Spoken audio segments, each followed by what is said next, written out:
Alright, mga kababayan, mga kaibigan, mga katokis, mga kapots, kamusta po kayong lahat? And once again, welcome po dito sa ating mumunting channel, Simply Talkies Vlog. Tayo lang po ay magbibigay ng maiksing komento, opinion at reaksyon sa mga mainit na usaping pang politika sa ating bansa. Pag-usapan natin mga kababayan si former Senator Antonio Trillanes at current Senator Robin Padilla ay mukhang magkakampi na mga kababayan. Kasi pareho na po sila ng sinasabi, magsara na lang. Oo. Magsara na lang daw po ang mga institusyon na ito kung mag-aaway-away at hindi rin maiimbestigahan ang dapat imbestigahan. So yung dalawang senator na ito, isang former senator at current active senator, ay mukhang iisa ang sinasabi, iisa ang gustong mangyari. At ganun din po, pag-usapan natin mga kababayan, itong isang Gen Z na ngaw-ngaw, meow-meow, no? Puro pagbabanta at ngayon ang gusto niyang gawin tulungan siya ng isang USEC. Sinupalpal po siya. Sinupalpal po siya mga kababayan. So, kung meron ka namang yagballs, sinimulan mo yan, tapusin mo. 'Di ba? Huwag kang yung hihingi ng tulong, magtuturo ka kung ganito, maninisi ka. Ikaw ang gustong kumuha ng maraming airtime . Ikaw ang gustong magpapansin. O ngayon, napansin ka. O napansin kang tanga at obob. Okay, shout out po lahat sa inyo and may God bless us all. So unahin natin mga kababayan itong dalawang senador, isang former at isang current. No, unahin natin yung former senator, si Antonio Trillanes, no. Matindi po ang sinabi ni Antonio Trillanes dito po sa Independent Commission for tama ba? Independent Commission on Infrastructure o Investigation, yung ICI. No, kasi itong ICI meron na naman pong isang nag-resign dyan, yung parang accountant. O, sabi niya, tapos naman na yung trabaho ko, so wala na akong gagawin dyan, so mag-resign na ako. Pero, hindi po yun ang tinutukoy ni Trillanes, in-update ko lang kayo. Ang gusto kasing mangyari ni Trillanes dito sa ICI, ay imbestigahan nyo si Pulong Duterte at si Bongo. No? Wala ba kayong bayag diyan sa ICI na ipatawag itong si Pulong Duterte at si Bongo? Dahil si Pulong Duterte, nabanggit po yan. Binanggit po ni late Yusek Cabral na talagang nabigyan siya ng 51 billion para sa kanyang flood control. Ang problema, nung inimbatahan si Pulong Yotyot Duterte na abuser ng ICI, bigla niyang inimboke ang pagiging co-equal branch daw po ng government dahil ang ICI ay executive order lang ni Pangulong Bongbong Marcos. May pareho lang daw sila ng function, co-equal branch lang daw sila. Totoo naman yon, pero ikaw ang nagsabi, Pulong. Wala ka palang bayag . Ang sabi mo noon, you welcome the investigation. Pero nung pinatawag ka na, umurong ang titi mo. Wala ka naman pala no? Wala kang bayag. O may delivery kami ng FedEx mga kababayan. So si Trillanes nagagalit. Pati si Bongo, na nakakuha ng ilang bilyon proyekto para sa kanyang pamilya, hindi rin ma-imbestigahan ng ICI. Yan ang problema sa ICI, sabi nila. Kulang daw ito sa power. Kasi wala silang contempt power.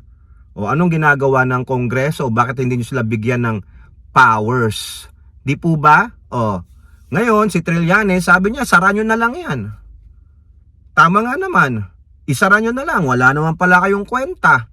Walang silbi. Kulang naman pala kayo sa powers, Pangulo. I-dissolve mo na yan.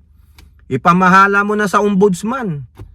Sa bagay, nandyan naman si Rimulya na isa ring Lolo Basyang. Oo, Lolo Basyang. Kasi lola siya . Puro kwento rin si Rimulya. Sara nyo na lang yung ICI. O, yaan nyo na lang yung mga maliliit. Ang maimbestigahan na lang, yung tulad nila Diskaya, yung mga district engineers, contractors. Pero yung mga politiko, na tulad ng mga congressman at senador, wala kayong mapakulong. Kasi bakit? Baka naman, pare-pareho lang kayong mga buwaya. Di po ba? Kaya ako, maayon ako kay Trillanes, ano man ang sabihin ninyo. Walang silbi. Oo, puro mga ano lang, kumbaga dilis lang. Imbis na balyena ang mapakulong ninyo, na tulad ng sinasabi ng Pangulo, maraming makukulong bago mag-Christmas. Ang napakulong nyo lang, yung mga Diskaya, Hernandez, Alcantara, Lopez, kung sino-sino pa. Pero yung inaasahan nating mga senador, congressman, walay. Ano yung sabi ni Rimulya? Oo, may dalawang senador. Mabibigyan na ng waran bago magpasko. Ayun pala, baka Pasko ng 2100. Oo, di ba year 2025 tayo? O baka year 2100. Baka nga antayin natin 75 years from now. Oo, yun ang tanong, kung mga buhay pa tayo. Kaya tama lang, isara nyo na yan. Wala kayong kwenta. Puro kayo kwento, pati ikaw Boying Rimulya, no? Sa bagay, si Senator Soto naman, meron silang inaakdang yung independent commission. Ginagawa nila ng batas. Ang sabi niya, baka next year, maaprubahan na yan. O ipapasa nila. Sana naman, bilis-bilisan nyo. Kasi itong mga congressman at senador, nasangkot dyan, hayahay pa ang buhay. Nakakalusot. Mga walang hiya talaga, kaya hindi po ako magtataka kung sabihin ni Antonio Trillanes na isaran na lang. Wala kayong kwenta, hindi nyo kayang imbestigahan si Polong, hindi nyo kayang imbestigahan si Bongo, ang mga Duterte minions at sino-sino pa. Useless din kayo, pare-pareho lang kayo. Okay? At ganoon din po si Robin Padilla, nagsabi rin, isara na lang natin. Ano isasara, Robin? Isara na lang ang Kongreso. Ang parehong house, buwagin na lang daw. Wala na Kasi pilit lang po na pinag-aaway-away sila. Lalo na dito sa flood control scam na ito. Nagtuturuan, nagpapabidahan. Kung ganoon na rin lang naman, buwagin na lang. Oo, ako agree ako dyan. Buwagin nyo na lang. Gawin nyo na lang parliamentary system. So maging prime minister ang Pangulo? Ganon? Ano yung gusto ninyo? Mawala na ang mga senador, puro ministers na lang. Para useless naman kayong mga senador dyan Hindi kayo nagtatrabaho, mas marami pa ang recess, mas marami pa adjournment, puro kwento lang, puro yabang lang, puro forma lang. At kayo ay sobrang powerful. Ganon din sa Kongreso. Pare-pareho po kayo. Ngayon, nagtuturuan na kayo dahil dyan sa expose. Lalo na yung kay isang meow dyan, no? Pabida. Oo. Wala rin bayag. Di ba, mga kababayan? Umaayon ako kay Trillanes, isara na ang ICI. Umaayon din naman ako kay Robin, isara nyo na rin naman yung Senado at Kongreso. Wala rin kayo silbi. Hindi sa nagtuturoan kayo, nagpapabidahan kayo. Kumukubra lang kayo ng sahod. Wala pa kayong nagagawang malaki para sa bayan. Wala kayong naitutulong. Bagkus, meron nga kayong ilang senador dyan. Hindi nagtatrabaho, hindi sumisipot sa trabaho. Marami pa kayong mga rules and regulations na sa inyo lang. Super privilege kayo tulad ng hindi kayo kasama sa no work, no pay. Hindi nyo na kailangan magpaalam kung gusto nyong magbakasyon sa ibang bansa. Pero yung ordinaryong mamamayang Pilipino, ay nako, pahirapan. Kung hindi papasok, mapapagalitan ni manager o supervisor, baka matanggal pa sa trabaho, walang sahod. Kung hindi magpaalam, magbabakasyon, tanggal sa trabaho. Di ba ganon? Pero kayong mga mambabatas, mga pambihira kayo, ang galing yung magmakaawa tuwing eleksyon. Tapos yung pala, napaka-powerful pala ninyo. Hindi pala kayo makabayan, hindi kayo makapilipino, kundi makasarili kayo. Sara na lang yan, buwagin na lang. Correct, agree ako dyan. Para lang mapakita natin sa mga gunggong na ito na wala na kaming tiwala sa inyo. Okay, at ngayon naman, pasok naman tayo dito sa ngumangaw-ngaw. Kasi yung original meow-meow, suspendido. Ngayon, yung kabaro niya, si Libiste, eto, meow. O nilabas niya yung Cabral Files. ang dami naman palang loopholes niyang Cabral files na yan. Mukhang hindi natitindig yan. Walang mag-o-authenticate. Namimilit siya, mga kababayan. Nagtuturo na siya ngayon kung sinong pwedeng mag-authenticate. O sabi niya, dapat si Vince Dizon. O dapat si ganito. Dapat si ganito. O ngayon naman, ang itinuturo niyang mag-authenticate daw nung kanyang files na hawak, no, galing sa late former USEC ng DPWs na si Cabral, sinasabi niya, dapat daw ang palasyo. Dapat si USEC Claire Castro ang mag-authenticate. Ano ang sabi ni USEC Castro sa kanya? Aba, ikaw nagsimula niyan.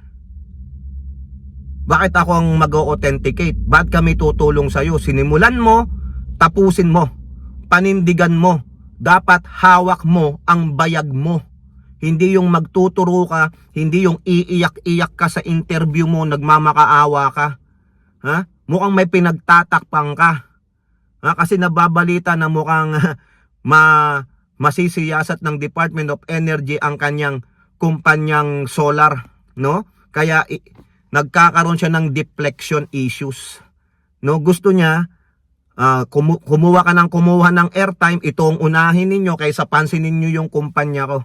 In limbo po ang kumpanya niya naiimbestigahan ng Department of Energy. Kaya ngayon ang ginagawa niya, ingay siya ng ingay, pabida siya, nag-grandstanding ka, ang daming loophole nung nilabas mong Cabral files. Walang gustong mag-authenticate. O ngayon nagtuturo ka, pati si Claire Castro gusto mong tulungan ka? Hindi. Panindigan mo yan. Dapat pati nanay mo, hindi mo isasalba. Nagtataka daw siya bakit daw ang distrito niya nung 2025 napakaliit ng budget.